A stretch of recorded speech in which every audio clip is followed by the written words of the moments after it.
지난 2002년도인가요? 미국의 이 콜로라도주에 있는 덴버시에서 있었던 한 사건이 있습니다.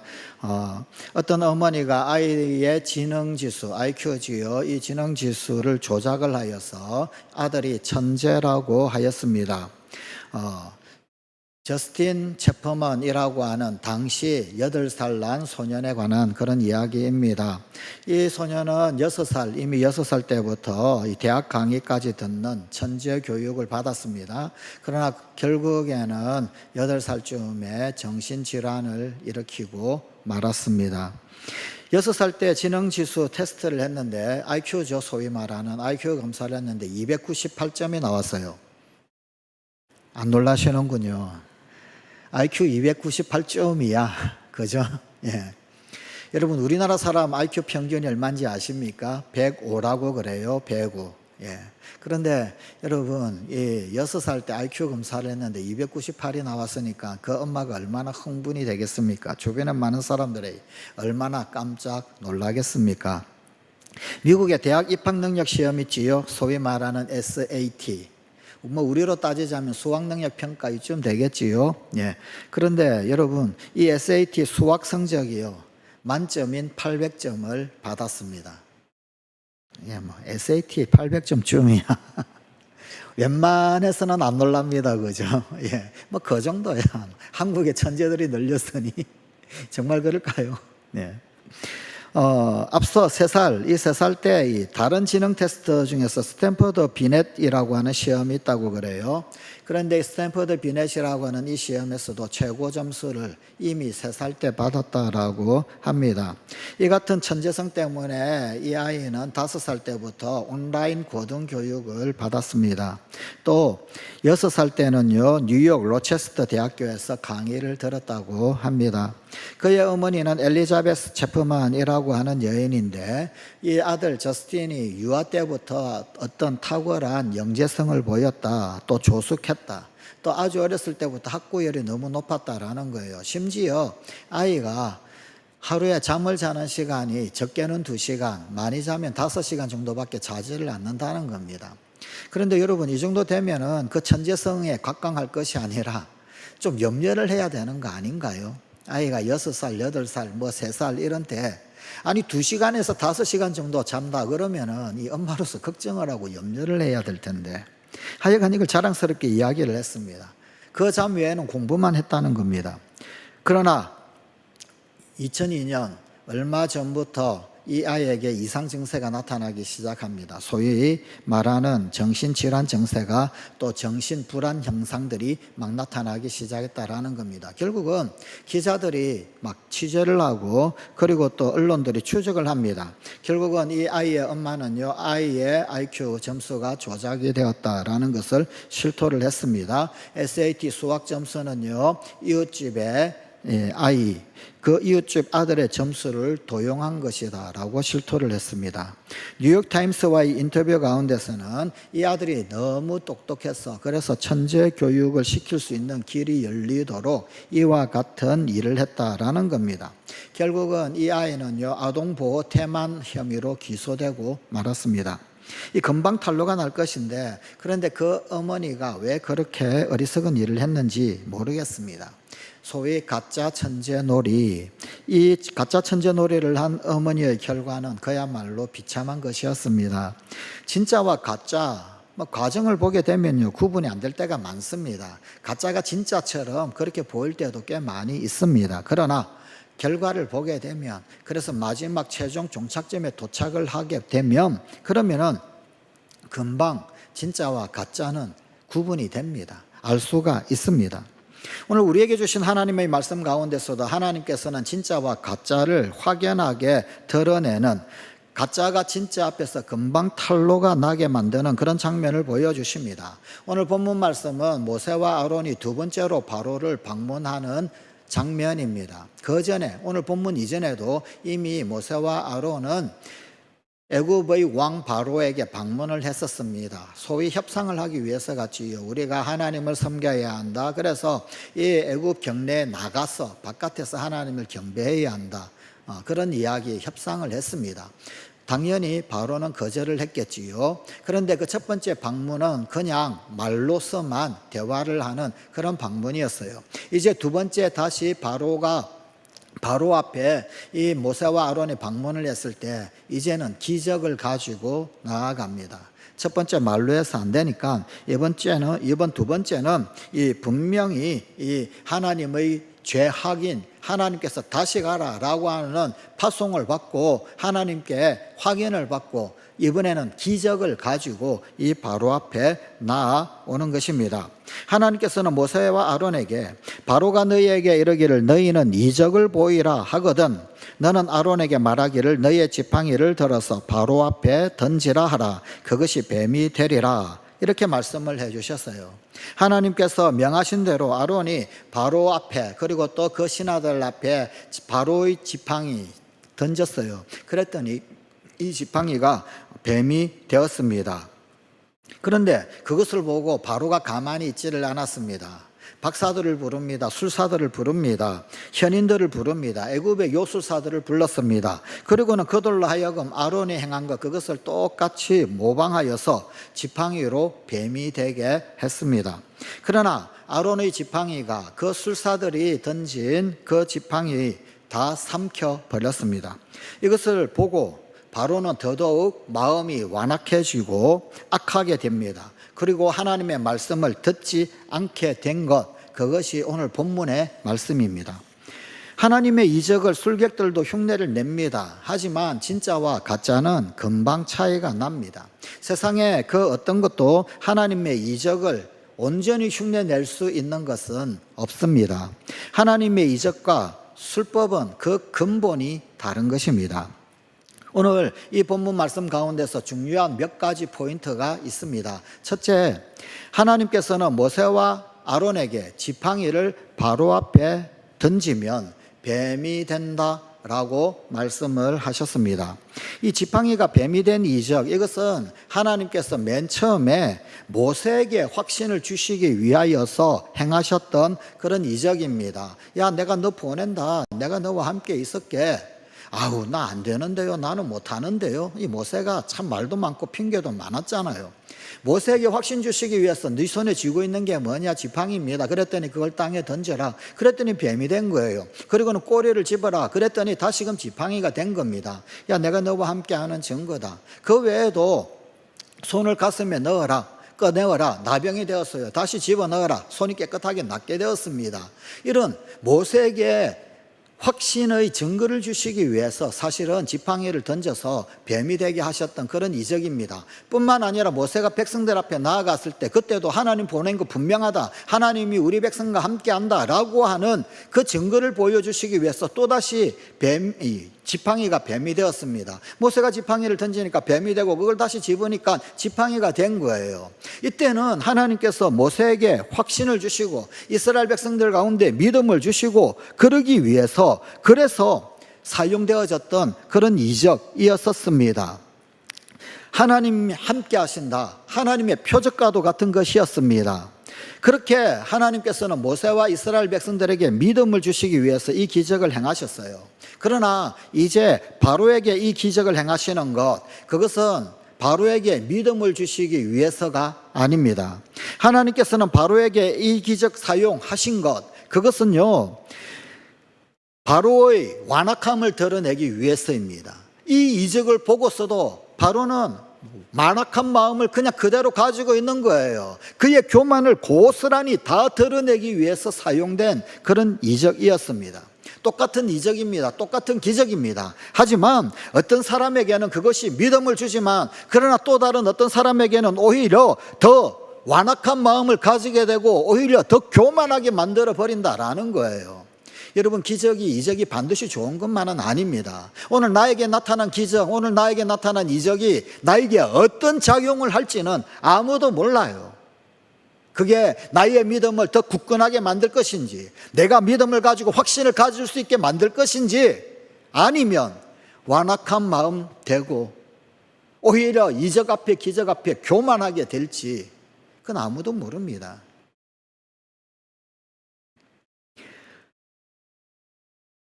이유가 뭘까요? 이유가 도대체 어디에 있을까요?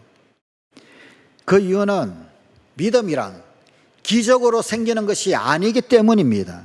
믿음은 하나님의 말씀을 들음으로 생기는 것입니다.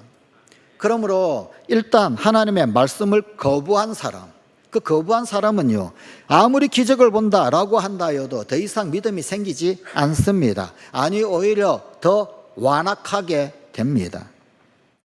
기적은 새로운 믿음을 만들어내는 것이 결코 아닙니다. 기적은 보충적인 것입니다. 하나님의 말씀 앞에 겸손하지 않으면 어떤 기적이 일어난다 할지라도 새로운 믿음이 결코 생겨지는 것이 아닙니다. 결정적으로 중요한 것, 그것은 말씀이지 기적은 부차적인 것입니다. 그러나 말씀에 귀 기울이는 그 사람은 하나님이 행하시는 놀라운 일들을 알 수 있을 뿐만 아니라 볼 수 있고 느낄 수도 있게 됩니다. 자, 그런데 여기 지팡이를 던지라, 지팡이를 던지라라고 말씀하셨는데 여기에 사실 참 중요한 의미가 있습니다. 그 지팡이는 모세와 아론에게 있어서는 자신의 정체성과 같은 겁니다. 자기의 분신과도 같은 것이었습니다. 전부였었습니다. 그것은 모세에게 목자로서의 능력과 기술을 상징하는 거였어요. 이 모세, 미디안 광야 거기에서 장인 이도로의 양떼를 치고 그러지 않았습니까? 시내 광야를 돌아다니고 그러지 않았습니까? 그러다가 하나님의 산 호렙에서 하나님께 사명을 받은 것 아닙니까? 그 전까지 이 지팡이는 자신의 신분이요, 자신의 정체성이요, 자신의 특기, 자신의 기술, 그 모든 것들을 상징하는 것이 바로 이 지팡이였었습니다. 목자에게 가장 중요한 도구는 지팡이입니다. 아론도 매 한 가지였었습니다. 장인의 양을 치는 것으로 봐서 아마도 목자로서 타고난 능력도 이 모세에게는 있었던 것 같습니다. 그런데 그 모든 것을 던지라, 자신의 정체성을 던지라 라는 것입니다. 지금까지 가지고 있던 모든 인간적인 능력을 포기하라 라는 것입니다. 우리가 포기하면 하나님이 주십니다. 내 것을 포기해야 하나님의 것을 얻습니다. 성자 어거스틴이 이런 말을 했습니다. 하나님은 우리에게 무언가를 주고자 하시지만 우리 손이 꽉 차 있기 때문에 주지 못하십니다. 하나님은 우리에게 은혜 주시기를 원하시고 구원 주시기를 원하시고 응답 주시기를 원하십니다. 더더군다나 하나님은 우리에게 능력 행해 주시기를 원하십니다. 문제는 뭐냐면 은혜도 받아야 되겠고 구원도 받아야 되겠고 능력도 받아야 되겠는데 받을 손이 없는 거예요. 이미 다른 걸 쥐고 있는 거예요. 다른 거를 꽉 쥐고 있으니 주시는 은혜를 받을 수 없고 능력을 받을 수 없고 은총을 받을 수 없고 이적을 기적을 받을 수가 없는 거예요. 가난해야 복이 있고 손이 펴져야 얻습니다. 그런데 우리는 너무 부하고 너무 가득 차 있어서 얻지를 못합니다. 어떤 분이 이런 설명을 했었어요. 우리는 비행기 조종사가 낙하산을 대하듯이 하나님을 대한다. 이게 무슨 뜻인지 아시겠습니까? 위기 상황을 대비하여서 반드시 마련을 해두기는 합니다. 하지만 그것을 사용하지 않기를 원합니다. 위기 상황 때문에 낙하산 대비하지요. 반드시 두고 싶어 하지요. 곁에 둡니다. 그러나 낙하산은 손에 대기도 싫은 거예요. 낙하산이 어디에 있는지 그 문도 열기 싫은 거예요. 낙하산을 안 쓰면 좋겠는 거예요. 그런데 하나님도 그렇게 대한다는 거예요. 하나님을 의지하고 살지만 완전히 의지하지 못합니다. 하나님을 믿지만 하나님만 믿지는 못합니다.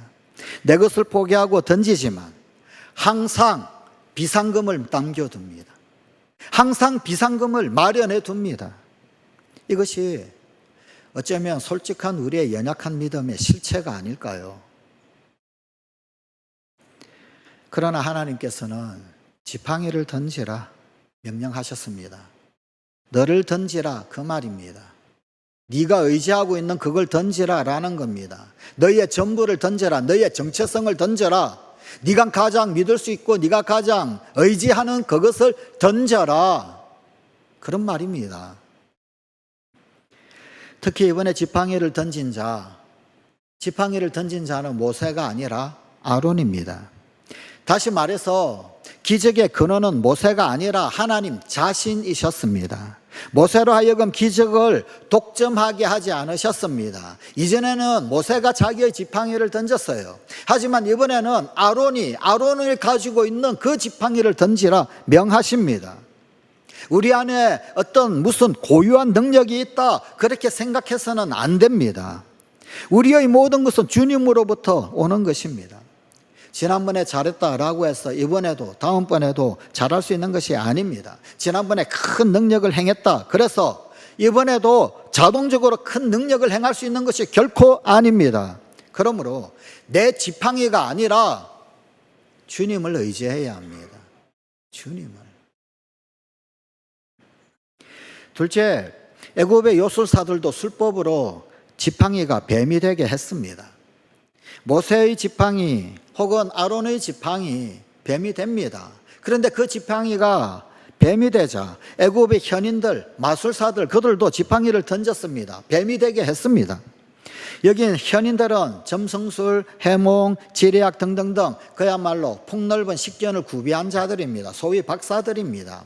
옛날 왕들은 이런 식견을 가진 자들, 소위 박사들, 점성술사들, 현인들 이런 사람들을 주변에 둡니다. 그리고는 그 사람들에게 자문을 구합니다. 이들은 소위 왕의 자문 역할을 하는 그런 사람들이었었습니다. 여기 나오는 이 마술사들은 사실은 애굽의 태양신 라를 섬기는 제사장들이었었습니다. 이들은 실제로 주문을 외워서 마법을 행하기도 했다고 합니다. 특히 애굽에는 당시에 이 뱀에게 체면을 걸어서 뱀을 빳빳하게 만들어 놓아요. 그리고는 그거를 주머니 혹은 아니면 옷을 사이에 숨겨놓고 다닙니다. 그러다가 그 뱀을 깨워서 집어 던져가지고 뱀이 살아 움직이게 만드는 이런 요술, 이런 어떤 마술을 많이 행하고 했다고 합니다. 그렇다라고 한다면 그것은 지팡이로 뱀을 만든 것이 아니라 속임수입니다. 결국 모든 술수는 속임수에 불과합니다. 그것은 사람의 눈을 속이는 것입니다. 그냥 요술에 불과한 것입니다. 신약 성경에는 이 모세를 대적한 이 술사들 그 가운데 2명의 이름을 소개해 주고 있습니다. 디모데 후서 3장 8절입니다. 얀네와 얌브레가 모세를 대적한 것 같이 얀네, 얌브레 이들이라는 거예요. 그 외에도 더 있었을 것입니다. 그런데 여러분 여기 나오는 이름 얀네라고 하는 말, 이 말의 뜻은 뭐냐면 오도하는 자라는 뜻입니다. 얌브네라고 하는 말, 반대하는 자라는 뜻입니다. 이들의 정체는 오도하는 자들입니다. 이들의 정체는 반대하는 자들입니다. 그들은 하나님 앞에서 여러 사람들을 오도하고 심지어 왕도 오도하는 자들 뿐만 아니라 그들은 하나님이 행하시는 일들에 대하여서 반대하는 자들, 그런 자들이었더라 라는 것입니다. 실제로 점이나 미신 혹은 아니면 사주팔자 등등등 이런 것들이 얼마나 사람을 오도합니까? 그리고 또한 반대를 합니까? 어지럽게 하는지, 얼마나 어지럽게 하는지.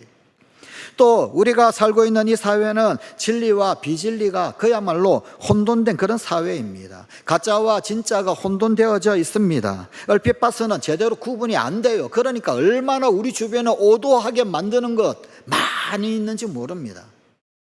정신 조금만 놓치고 살면 그냥 오도되는 거예요.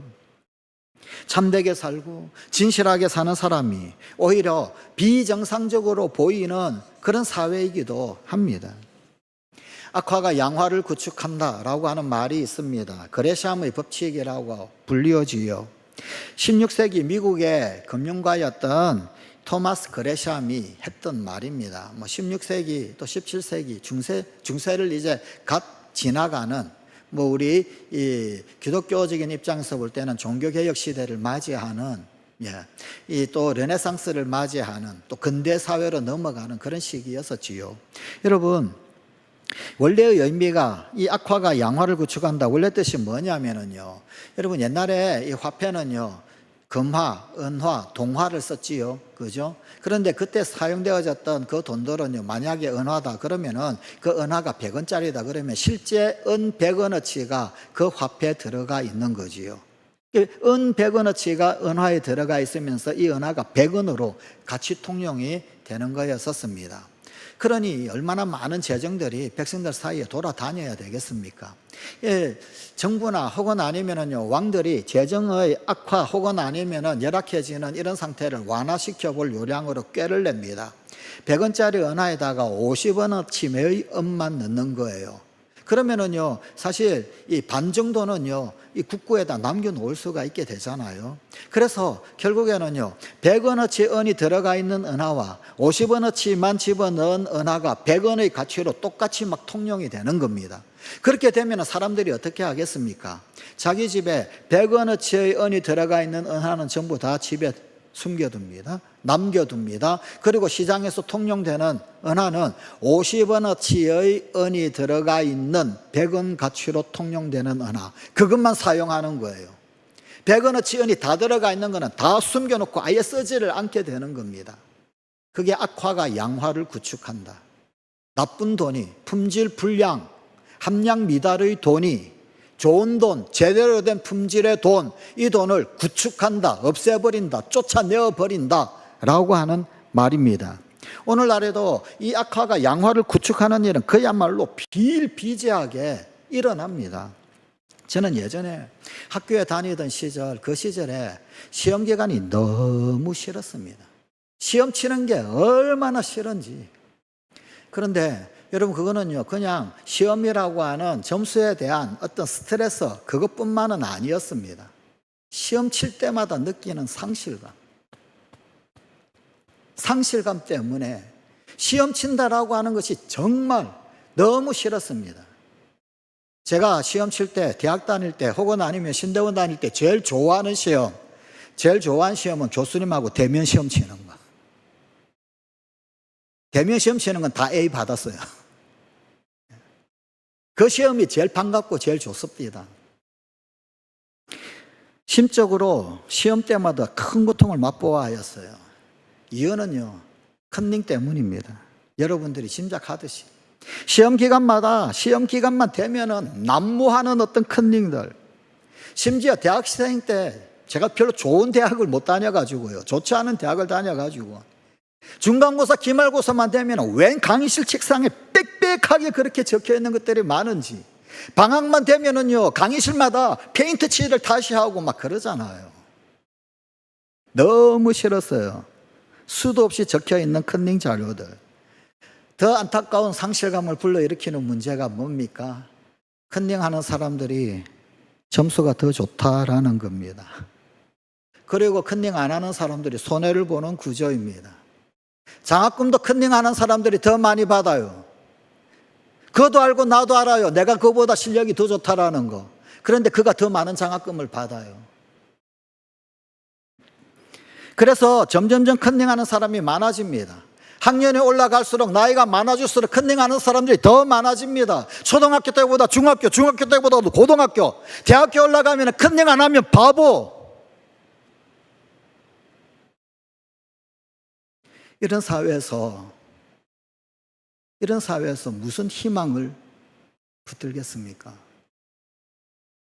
악화가 양화를 다 구축해버리는데, 가짜가 되어야 출세하게 되고, 가짜가 되어야 더 승진하게 되고, 가짜가 되어야 더 부자가 되게 되는 이런 구조.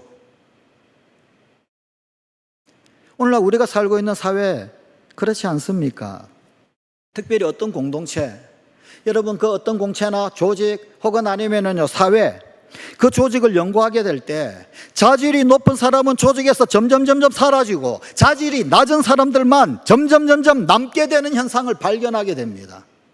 그 조직이 오래되고 그 조직, 그 공동체가 오래될수록, 여러분 전통의 함정이에요.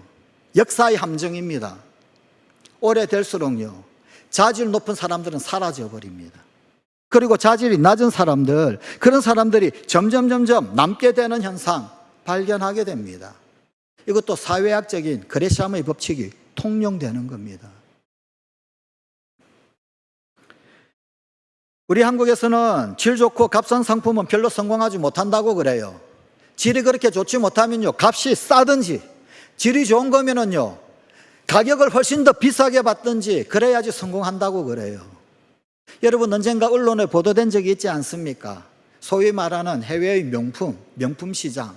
그런데 그 명품이 유럽이나 혹은 아니면은요, 미국 거기에보다도 우리나라에서 더 비싸게 받고 판다고 그런 보도도 있었잖아요.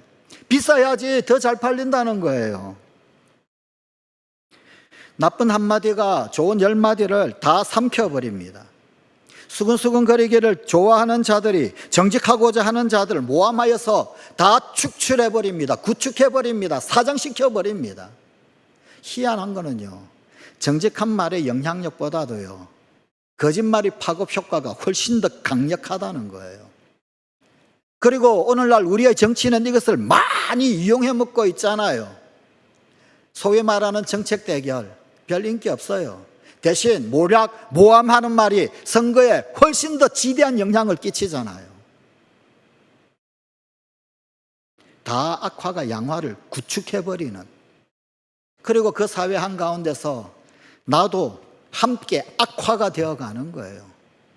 양화가 되어야 할 텐데, 진짜가 되어야 할 텐데, 품질 좋은 자가 되어야 할 텐데, 서로 경쟁해 나듯이 나쁜 품질이 되려고 발부둥치고 애쓰게 만들어 버립니다. 고통스럽죠. 더 안타까운 것은 그것을 고통이라고 느끼지도 못하는 거예요.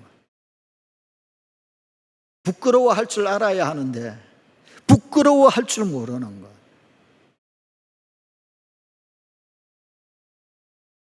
부끄러워하지 않으니 하나님 앞에 진정한 회개도 할 줄 모르죠.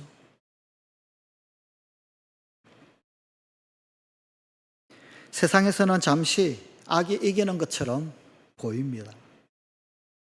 맥스 루케이도가 이런 세상, 이런 사회를 꼬집어서 이렇게 말했어요.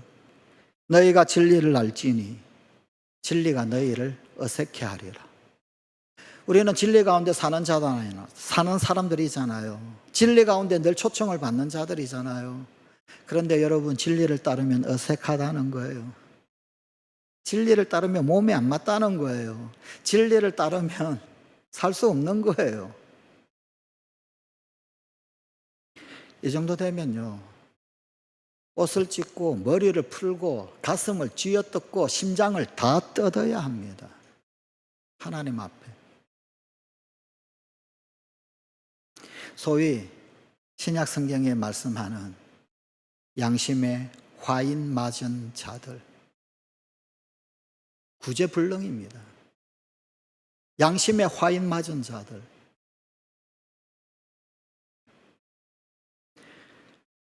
세상은 끊임없이 가짜가 진짜를 오도합니다. 얀네와 얀브레처럼 오도할 뿐만 아니라 반대합니다. 하지만 아론의 지팡이가 술객들의 지팡이를 삼켰습니다. 이것이 가장 중요한 세 번째 포인트입니다. 하나님께서 행하시는 기적은 실제로 변화가 오는 것입니다. 지팡이가 뱀이 되고 뱀이 지팡이가 되는 것입니다. 그러나 애굽의 율수사들, 그들이 행한 것은 지팡이가 실제로 뱀이 된 게 아니에요. 기절시켜 놓았던 그 뱀, 그거를 적당히 속여서 사람 눈을 속이는 마술에 불과한 그런 것이었습니다. 두 지팡이는 하나님과 마귀를 상징합니다. 진짜와 가짜를 상징합니다. 참과 거짓을 대표합니다. 아론의 지팡이가 요술사들의 지팡이를 삼켰습니다. 이것은 하나님이 마귀를 이기고 참이 거짓을 능가하고 진짜가 가짜를 이기는 것을 상징합니다. 요술사들의 그 지팡이는 각 사람의 지팡이가 다 뱀이 되었어요. 그런데 요술사가 한 사람이 아니잖아요. 여러 명이잖아요. 박사들도 여러 명이잖아요. 그들마다 전부 다 지팡이 던졌으니, 그래서 뱀이 되었으니 그 뱀이 한 마리였겠어요? 몇 마리, 어쩌면 몇십 마리가 되었을는지도 모르겠습니다. 세상에서는요, 잠시 악이 선을 능가하는 것처럼 보입니다. 아론이 던진 뱀은 한 마리, 그러나 요술사들의 뱀은 수도 없이 울글거리는 거예요. 악이 득세를 하죠. 악이 능가를 하는 거예요. 선을 능가하고도 남습니다. 그러나 결국 하나가 여럿을 이깁니다. 생명 있는 하나가 생명 없는 다수를 이기는 것입니다. 고린도후서 4장 8절 9절입니다.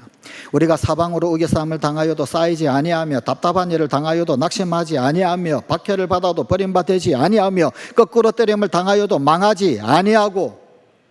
무슨 말씀입니까? 우리가 이런 일 당한다는 거예요. 제자들은, 그리스도인들은 사방으로 우겨싸움을 당하고 답답한 일을 당하고 박해를 받고 거꾸로 때림을 당한다라는 거예요. 그런 현실이 있기 때문에 성경은 이 말씀을 기록하고 있는 겁니다.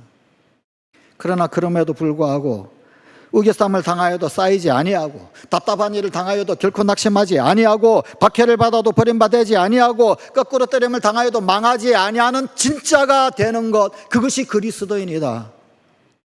그것이 제자다. 그런 말씀입니다. 이 말씀을 어떤 주석가는 이렇게 해석을 했어요.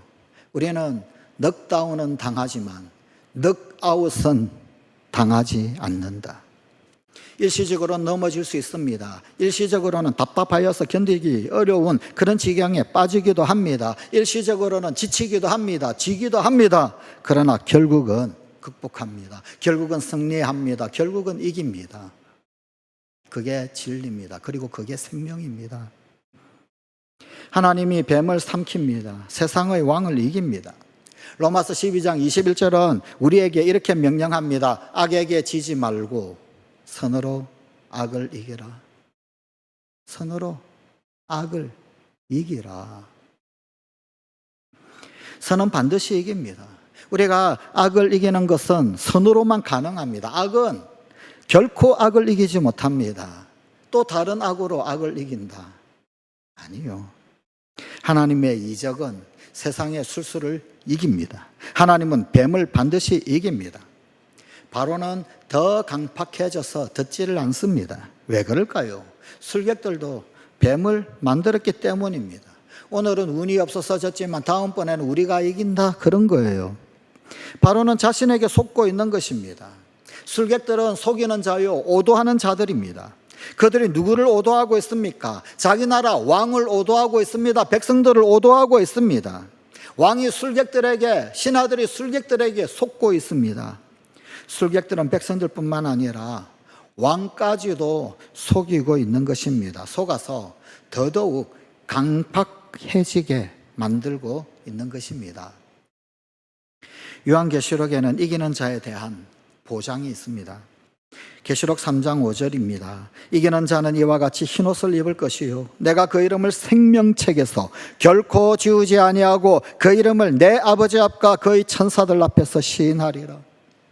계시록 3장 12절입니다. 이기는 자는 내 하나님 성전의 기둥이 되게 하리니 그가 결코 다시 나가지 아니하리라. 내가 하나님의 이름과 하나님의 성 곧 하늘에서 내 하나님께로부터 내려오는 새 예루살렘의 이름과 나의 새 이름을 그의 위에 기록하리라. 그리고 결론적으로 요한계시록 21장 7절 말씀 가운데 이기는 자에게 이렇게 보증합니다. 이기는 자는 이것들을 상속으로 받으리라. 나는 그의 하나님이 되고 그는 내 아들이 되리라. 하나님은 이기는 자의 하나님이십니다.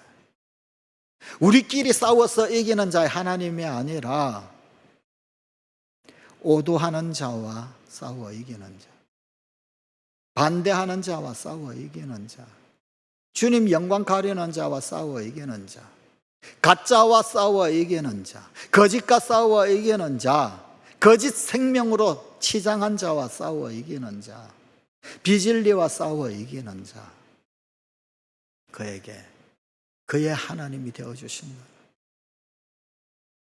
그리고 이길 때 우리는 하나님의 아들이 됩니다. 하나님의 딸이 됩니다. 성관가족 여러분, 최후 승리를 얻기까지 주의 십자가를 사랑하십시다. 최후 승리를 얻기까지 주의 십자가 사랑하리. 여러분, 최후 승리를 얻는 그 길은 십자가를 사랑하는 길입니다. 끝까지 적당히 가짜와 타협하고 적당히 가짜 속에서 함께 그런 척 하면서 누릴 것 누리고 얻을 것 얻고 적당히 사방의 우기삼을 당한 그 가운데서 그 가운데 적당히 묻어가고 그 길이 아니란 말이에요. 최후 승리는 십자가 사랑하는 그 길이더란 말입니다. 처음에는 지는 것 같지만 절대로 지지 않습니다. 승리의 묘미는 역전에 있습니다. 최후의 승리는 우리의 것입니다. 주님 앞에 드러날 것입니다. 다 드러날 것입니다. 세상의 가짜에 속지 마십시오. 세상의 가짜에 오도되지 마십시오. 부산에서 부목사를 하고 있었을 때였습니다. 부산에 부산진시장이라고 하는 곳이 있어요. 우리 집 사람이 거기에 가가지고 넥타이를 사왔습니다. 그런데 짝퉁 넥타이, 명품 짝퉁 넥타이를 사왔어요. 그것도 2개씩이나. 색깔이 참 묘합디다. 그리고 문양도 참 희한합디다. 사람들이 이게 뭘 좋다고 이걸 하고 다니나. 처음에는 어색하고 이상하고. 근데 그때는 몰랐어요. 나중에 세월이 다 지나고 난 다음에 그런 형태로 만드는 회사가 있더만요. 페르가모.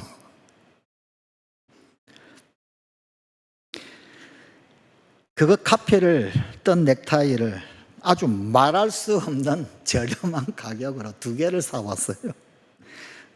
어쨌든 사들고 와가지고 명품 카피를 뜬 것이다. 그 말 듣고 주일날 그 넥타이를 잘 메고 그리고는 교회를 갔습니다. 예배 전에 열심히 안내를 쓰고 있는데 인사도 하고 그죠? 악수도 하고. 그런데 예배 전에 어떤 장로님이 딱 들어오시는 거예요. 거리가 한 여기에서 저기 기둥 정도 되는 거리였던 것 같아요. 그쯤 되는데 그 장로님 목에 제가 맨 넥타이랑 참 비슷한 게 메어져 있는 거예요. 문양, 느낌, 분위기, 이게 비슷한 거. 그 넥타이를 하고 오시는 것이 멀리서 보였습니다. 그런데 본능적으로 딱 보자마자, 저게 오리지널이구나. 바로 알았습니다. 제가 어떻게 했을까요? 바로 뒤돌아섰습니다. 그리고는 그 장로님 보지 않고 저 반대쪽으로. 저는 그 장로님을 하루 종일 피해 다녔습니다. 성관가족 여러분, 진짜와 가짜는 스스로 그 자신을 극명하게 드러내 보입니다. 가짜는 진짜 앞에 스스로 초라해지기 마련입니다. 다 드러납니다. 사랑하는 성관가족 여러분, 하나님 앞에 가짜가 되지 말고 진짜가 되십시다. 생명이 없는 것은 생명 있는 것에 잡아먹힙니다. 우리의 지팡이가 생명이 있어서 세상에서 생명이 없는 지팡이들을 삼키기를 열망하십시다. 우리의 삶이 생명 없는 삶을 삼키는 삶이 되기를 열망하십시다. 그렇게 우리 주님과 한 걸음 한 걸음 승리하는 우리 성관가족들이 되십시다. 기도하시겠습니다. 아버지 하나님, 우리 주님 앞에 진짜 성도, 진짜 크리스천, 진짜 제자가 되는 우리 성관가족들 다 되게 하여 주시옵소서. 진리에 익숙하게 하시고 생명에 익숙하게 하시고 그 진리와 생명 안에서 날마다 우리 주님과 함께 한 걸음 한 걸음 승리의 삶을 살아가는 우리 성관가족들이 되게 하여 주시옵소서. 사방으로 우겨쌈을 당할 때 있고 답답한 일 당할 때 있고 넘겨지고 거꾸로 때림을 당할 때 분명히 있는 줄 알지만, 그러나 그럼에도 불구하고 십자가 사랑하고 그럼에도 불구하고 끝끝내 최후 승리의 주인공이 되는, 생명의 멸류관의 진정한 주인공이 되는 우리 성관 가족들이 다 되게 하여 주시옵소서. 우리 주 예수님 이름으로 기도드리옵나이다. 아멘.